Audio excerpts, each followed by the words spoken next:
Rizka Sumla, semester 3, Bu. Izin bertanya dengan Ibu siapa? Dengan Ibu Asma. Kira-kira apa yang ditanya? Strategi dan model pembelajaran. Bu, ini saya akan menanyakan tentang strategi dan model pembelajaran Ibu.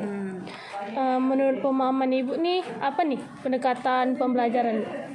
Pendekatan pembelajaran itu artinya bahwa kita itu pembelajaran itu kan sekarang ini kan kita tidak perlu marah-marah. Jadi kita mengeluarkan pendekatan dulu kepada anak. Bagaimana anak-anak itu supaya menyenangi materi yang akan kita ajarkan. Bagaimana kita bisa menganggap mereka itu teman gitu. Jadi dia itu menganggapnya kalau kita nggak datang tuh ditunggu-tunggu gitu. Jadi pendekatan kita itu nggak selamanya bahwa anak harus takut sama guru. Anak itu nggak perlu takut sama guru, tapi dia harus segan terhadap gurunya. Jadi kalau kita bisa mengadakan sebuah pendekatan kepada anak, jadi anak-anak itu memahami. Kita juga harus paham anak itu sebenarnya apa yang menginginkannya, apa yang dimaunya. Jadi kita harus pandailah. Anak-anak sekarang ini kan banyak terkontaminasi dengan berbagai macam ya. Jadi mungkin tentang akhlaknya, tentang macamnya. Jadi kita harus bisalah memberikan pendekatannya dulu. Saya kira seperti itu. Menurut pemahaman Ibu, apa itu metode pembelajaran? Metode itulah cara kita mengajar. Bagaimana cara kita untuk menyampaikan suatu materi kita itu kepada anak, apakah dengan berbagai macam cara. Setiap kelas itu tidak sama caranya. Tergantung, kadang-kadang siswanya ada yang di kelas ini, di kelas A misalnya, caranya tidak sama kita menggunakan dengan cara yang di B gitu. Karena karakter anak kan tidak semua sama. Jadi kita itu harus bisa membaca situasi anak, apalagi dengan waktu sikonnya, situasi dan kondisinya juga harus kita lihat. Oh, kalau sudah siang ini anak-anak nggak bisa lagi menggunakan seperti ini, karena mungkin otaknya udah full, lagi udah nggak konsentrasinya dapat. Jadi saya kadang-kadang memakai sistem 3S, santai, serius, selesai. Jadi saya itu punya teknik-teknik bagaimana supaya anak-anak ini nggak ngantuk, supaya kita tuh sambil bergurau lah kadang-kadang ngajarnya, supaya dia tuh lupa waktunya bahwa kita tuh memberikan suatu pembelajaran itu dengan cara bermain gitu. Jadi dia nggak monoton gitu ya mendengarkan kita, akhirnya kan dia ngantuk tuh. Kita harus bisa tuh ya melihat sikon anak. Saya kira itu. Menurut pemahaman Ibu, apa itu teknik pembelajaran? Teknik itu cara kita itu tadi menyampaikan sesuatu itu. Ya, tekniknya, apa tekniknya kita? Apakah tekniknya dengan cara melakukan dengan berbagai permainan? Apakah dengan cara misalnya disampaikan dengan cara serius? Jadi kita ya cara kita lah, lihatlah anak itu sekarang posisinya apa. Kita harus bisa membaca situasi anak ya, nggak bisa kita menyampaikan oh teknik kita seperti ini, nggak bisa. Jadi kita tuh kadang-kadang tadinya kita mau memakai teknik ini, ternyata nggak bisa. Lihat anak, perkembangan anak pada saat itu nggak bisa. Kadang-kadang entah terlalu panas, terlalu capek. Kadang-kadang anak juga kan habis olahraga tuh kan panas tuh apa. Jadi juga kita harus ya pandailah, seorang guru tuh harus pahamlah keadaan anak yang sebenarnya itu gimana. Menurut pemahaman Ibu, apa itu strategi pembelajaran? Strategi itu hampir sama ya dengan tekniknya. Strategi itu juga merupakan cara juga ya, cara kita menyampaikan, cara kita untuk tercapaian materi kita itu. Jadi strategi itu pandai-pandailah kita memberikannya tuh. Strategi apa ya yang paling tepat? Bagaimana ya kira-kira anak ini ya? Kalau kita ajarkan seperti ini, kira-kira mampu nggak ya otaknya lagi? Kalau kita ajarkan seperti ini, kira-kira bisa nggak dia menerimanya? Jadi strateginya itu kita harus bisa ya lihatlah pokok bahasan kita atau materi yang mau disampaikan itu apa, waktunya kapan, bagaimana kondisi anak. Jadi strategi kita juga harus bisa disesuaikan dengan bagaimana keadaan di lapangan itu. Menurut pemahaman Ibu, apa itu model pembelajaran? Model itu adalah ya model, berarti cara-cara kita.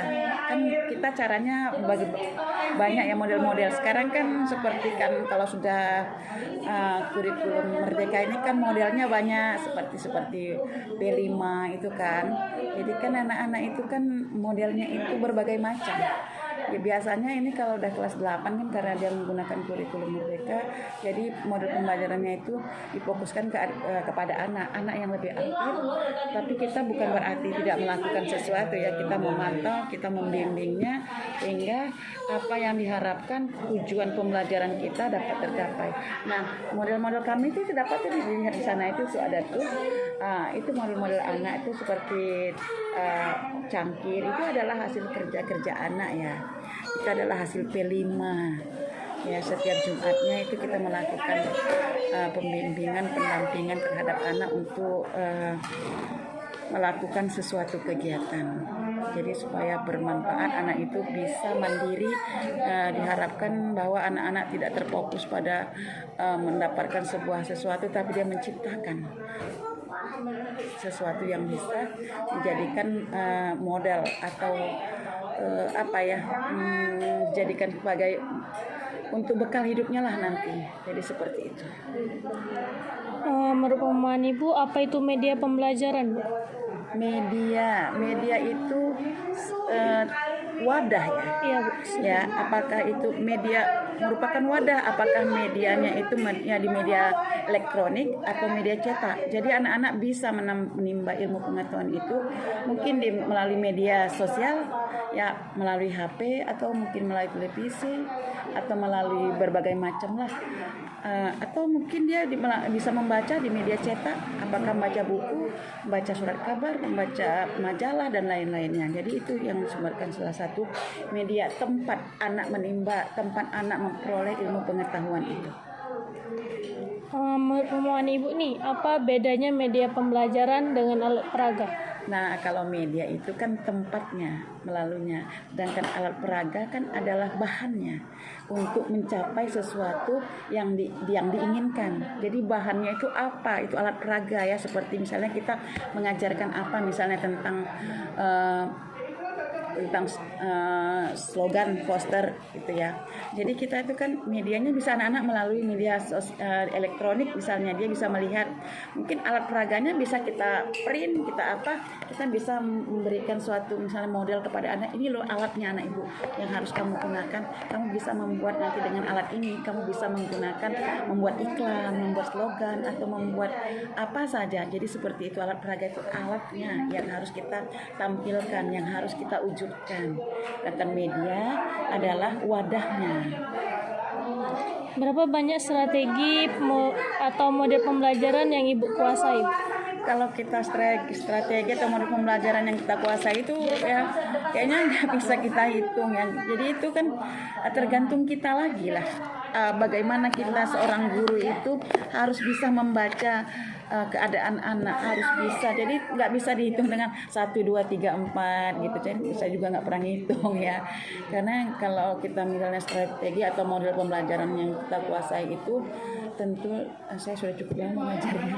Saya nanti sudah hampir 37 tahun ngajar. Jadi saya kira saya pun sudah mau pensiun kan. Jadi saya kira nggak bisa dihitung lah modelnya atau strateginya. Itu kadang-kadang tercipta juga dengan sendirinya kadang-kadang di lapangan itu. Jadi nggak bisa kita fokuskan nanti seperti ini ya, nggak bisa. Jadi nanti dengan sendirinya itu kadang-kadang di lapangan itu tercipta dengan sendirinya. Jadi seperti itu saya kira. Jadi nggak bisa dihitung dengan jari ya. Baik Bu, apa pertimbangan ketika memilih strategi atau mode pembelajaran? Kalau pertimbangan kita tentulah kita memilih strategi atau model pembelajaran itu, pertimbangan kita bagaimana supaya apa yang kita capaikan itu dapat tercapai dengan sempurna kan, walaupun terkadang nggak maksimal, tapi kan kita ingin mendapatkan suatu hasil yang baik dari apa yang kita lakukan. Jadi kita itu ya tentu pertimbangan kita anak bisa menerima pembelajaran, bisa mudah memahami pembelajaran. Dan kita seorang guru, anak itu bisa atau dia paham itu ada ya, seperti kontak batin ya. Kita tahu tuh anak ini nggak paham, kita tuh di hati kita tuh ada. Kenapa? Karena kita tuh tahu ya anak itu tuh jiwanya itu sama kita tuh kontak tuh nggak bisa kita bilang enggak. Jadi kalau kita itu berhasil, kita tuh senang rasanya tuh lega gitu. Karena saya kalau setiap kali mau belajar kan kita persepsi dulu ya, tanya dulu ya pertanyaan-pertanyaan yang semalam dari materi yang udah diajarkan, saya tanya dulu ya, baru melanjutkan pembelajarannya kan. Nggak langsung ujuk-ujuk kita inilah pelajaran kita, enggak. Saya tanya dulu pelajaran yang lalu tuh yang udah diajarkan tuh saya tanya dulu. Kalau udah dia bisa, kita tuh ada merasa kepuasan tersendiri. Anak ternyata paham apa yang kita ajarkan. Itu kan suatu strategi kita ya untuk mencapai suatu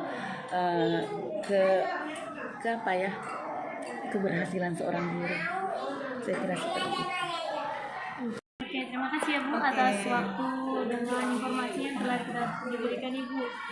Saya minta maaf nih Bu kalau misalnya tadi ada kata atau ucapan saya yang salah nih ya Bu ya. Apa nggak ada namanya, kita itu namanya wawancara ya, wajarlah kita mau menggali berbagai macam ilmu pengetahuan ya kan. Mudah-mudahan semua berhasil ya. Amin. Amin juga lebih sukses ke depannya ya, dua-duanya ya. Terima kasih ya Bu.